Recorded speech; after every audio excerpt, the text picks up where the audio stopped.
Sorakan Istora meledak ketika Fajar dan Fikri melaju secepat kilat. Tapi rahasia target mereka justru lebih menegangkan.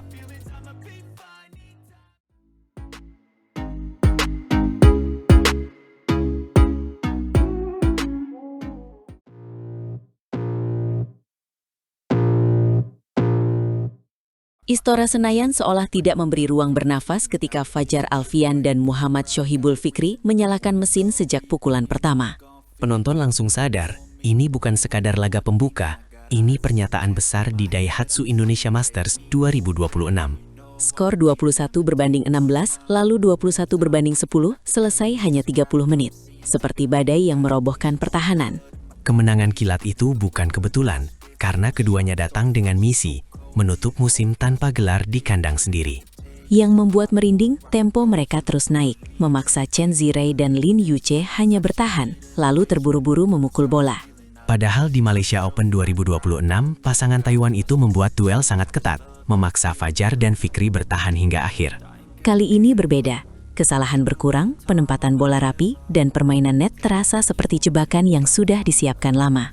Fajar bahkan terang-terangan mengakui mereka banyak belajar dari pertemuan sebelumnya, membaca speed dan power lawan dengan lebih dingin. Di sektor ganda putra, kecepatan adalah mata uang, namun mereka tidak sekadar cepat, mereka mengendalikan ritme. Serangan turun naik membuat lawan bingung, sekali lambat mereka potong, sekali cepat mereka kunci. Mereka juga sering mengganti arah pukulan, membuat lawan terlambat membaca, seolah shuttle dikendalikan dengan remote di udara. Pola itu terlihat dari awal. Servis pendek langsung disambut tusukan cetat, lalu disusul pukulan datar yang mematikan ruang. Saat lawan mencoba mengangkat bola, Fikri mengunci depan net, sementara Fajar menunggu di belakang untuk pukulan penentu. Detail kecil seperti ini menunjukkan latihan mereka fokus, bukan hanya fisik, tetapi juga skema permainan yang disiplin. Tidak heran jika tribun cepat percaya, karena setiap poin terasa seperti paket lengkap antara teknik, keberanian, dan ketenangan. Publik Istora melihat versi paling matang, sepasang pemain peringkat 4 dunia yang percaya diri sekaligus lapar gelar. Sejak dipasangkan pertengahan tahun lalu, daftar prestasi mereka sudah panjang, termasuk juara China Open dan rentetan final di banyak turnamen. Namun yang paling terasa adalah beban pribadi. Fajar mengakui 3 tahun tak lagi naik podium tertinggi di Jakarta. Ia menyebut terakhir juara di Istora pada 2022, dan kini ingin mengubah cerita bersama Fikri. Tekanan itu biasanya menekan, tetapi di sini terlihat menjadi bahan bakar, terutama saat suara penonton menggulung seperti ombak. Fikri menegaskan aura itu membuat lelah terasa hilang, seolah energi mental dan fisik terisi ulang setiap rally. Dalam waktu singkat, pasangan ini memperlihatkan kesiapan menuju gelar juara Indonesia Masters 2026. PBSI juga memasang target tinggi, karena status tuan rumah adalah kesempatan emas yang tak boleh terlewat. Lalu datang potensi babak kedua, kemungkinan bertemu Leo Rolikarnando dan Bagas Maulana, sebuah duel saudara yang rumit. Fajar menyebut ada untung ruginya, tetapi setidaknya Indonesia pasti mengunci satu tempat di 8 besar. Jika duel itu terjadi, intensitas di Istora akan lebih panas, karena penonton akan terbelah namun tetap membahana. Di tengah semua drama, aturan time clock ternyata nyaris tak mengganggu ganda putra. Fajar menjelaskan ritme ganda putra cepat, jarang rally panjang, sebelum 25 detik biasanya sudah siap lagi. Pernyataan itu menegaskan bahwa persiapan fisik mereka sudah selevel paling tinggi, dan strategi dibuat untuk pertandingan cepat. Fajar dan Fikri tidak hanya mengandalkan smash, mereka sabar menunggu momen, lalu menutup poin dengan akurasi. Itu sebabnya lawan sulit mengembangkan permainan, karena setiap usaha dibalas dengan tekanan tanpa henti. Istora pun seperti panggung pengakuan, karena mereka bukan hanya menang, mereka menanam sinyal bahaya ke semua unggulan. Dengan skor telak dan waktu super singkat, bayangan gelar di rumah sendiri terasa semakin nyata. Namun perjalanan belum selesai, karena di sektor ganda putra persaingan selalu brutal dan penuh kejutan. Satu kesalahan kecil bisa mengubah arah, jadi konsistensi dan fokus harus dijaga dari awal sampai akhir. Kemenangan ini juga mengingatkan publik pada momen-momen legendaris di Istora yang selalu mengangkat karir pemain. Jika mereka menjaga ketenangan, target juara bukan lagi mimpi, melainkan skenario yang siap diwujudkan. Di sisi lain, ganda putra Indonesia lain, Raymond Indra dan Nicolaus Joaquin, juga melaju setelah laga 3 game. Mereka menundukkan pasangan Prancis Eloy Adam dan Leo Rossi dalam pertarungan yang berayun, menunjukkan kedalaman skuad. Hal itu menambah rasa percaya diri tim, seolah gelombang kemenangan sedang bergerak di seluruh kubu tuan rumah. Mereka pun membawa pesan untuk generasi berikutnya, bahwa kerja keras, disiplin dan keberanian bisa mengubah tekanan menjadi kemenangan di Istora. Kini sorotan kembali ke Fajar dan Fitri. Apakah kecepatan awal itu bisa dijaga hingga final? Mereka tampak tahu jawabannya, karena setiap pukulan seolah menyampaikan pesan. Indonesia Masters 2026 bukan sekedar singgah. Dan ketika Istora kembali bergemuruh, publik menunggu momen ketika pasangan ini akhirnya memeluk gelar yang lama hilang.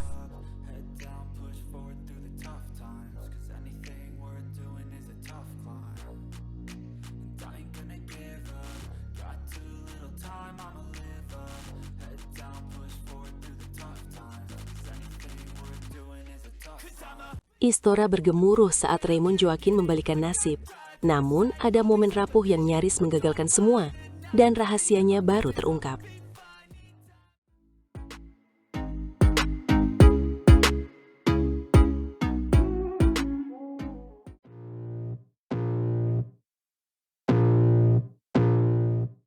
Istora Senayan seperti meledak. Indonesia Masters 2026 baru mulai. Namun Raymond Indra dan Nicolaus Joaquin langsung membawa energi tuan rumah ke batas tertinggi. Ya, tapi awalnya mereka justru diuji. Adam dan Rossi menekan sampai unggul 8-6, membuat tribun senyap sesaat dan memaksa Raymond Joaquin mencari napas. Di titik itu, mereka berani mengubah tempo, mengincar servis pendek dan menahan drive, lalu membalikan interval game pertama menjadi 11-10, sebuah isyarat bahwa mental mereka belum patah. Duelnya benar-benar panas, karena setelah jeda, kedua pasangan saling kejar, sampai imbang 16-16, dan penonton menahan napas ketika rally panjang berakhir. Momentum krusial datang saat bola tipis melewati net. Raymond Joaquin mencuri 2 poin beruntun, lalu mengunci game pertama 22-20, seolah menegaskan siapa penguasa Istora. Namun kejutan muncul di game kedua. Mereka kembali kejar-mengejar 8-8, tetapi setelah itu konsentrasi tuan rumah goyah. Pengembalian jadi pendek dan Adam Rossi memetik keunggulan. Aku perhatikan mereka sempat unggul 9-8, bahkan menutup interval 11-9. Tetapi selepas jeda, tempo turun, pertahanan terbuka, hingga skor berbalik menjadi 14-16. Akhirnya game kedua lepas dengan skor 15-21, dan di situ ada momen hening. Seperti ada rasa takut bahwa Indonesia Masters 2026 bisa berakhir lebih cepat. Inilah titik dramatis, karena game ketiga justru menampilkan versi paling garang. Mereka memimpin 6-4, menekan dari depan, dan mengubah tekanan menjadi keberanian yang menular. Serangan itu tidak mengendur. Interval game ketiga mereka pegang 11-6. Lalu bola-bola tajam diarahkan ke sela, memecah koordinasi Adam Rossi yang mulai terburu-buru. Banyak orang lupa, pasangan muda ini dikenal disiplin, dan di Istora mereka menunjukkan itu, menutup game ketiga 21-10, kemenangan yang terasa seperti deklarasi. Yang membuatnya menarik, kemenangan ini bukan hanya tiket babak 16 besar, tapi juga pesan bahwa ganda putra baru Indonesia siap menjadi sorotan di Tour Dunia. Dan jangan lupakan lawan berikutnya, pemenang laga Ong Yusin dan Theo Iyi melawan Li Jiehui dan Yang Po Huswan, jadi tantangannya akan berbeda. Benar, gaya Malaysia biasanya agresif di depan net, sedangkan Taiwan lebih rapi di rally. Jadi Raymond Indra dan Nicolaus Joaquin harus mengatur ulang rencana sejak sesi latihan berikutnya. Yang menarik dari duel ini adalah perubahan emosi, dari percaya diri, sempat goyah, lalu bangkit, membuat penonton merasa ikut bertaruh pada tiap poin yang melayang. Kalau kita bicara strategi, servis pendek mereka tadi sangat efektif di game pertama, tapi justru menjadi bumerang di game kedua. Itulah pelajaran paling mahal malam ini.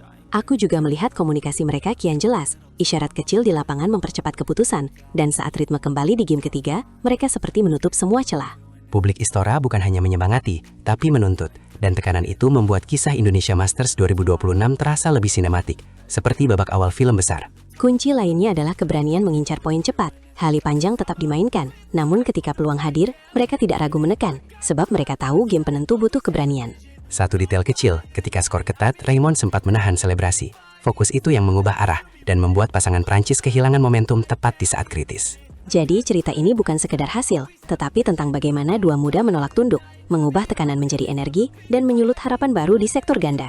Aku setuju, sebab banyak mata kini menunggu. Apakah kemenangan di Istora hanyalah awal, atau pertanda bahwa mereka siap mencetak kejutan lebih besar?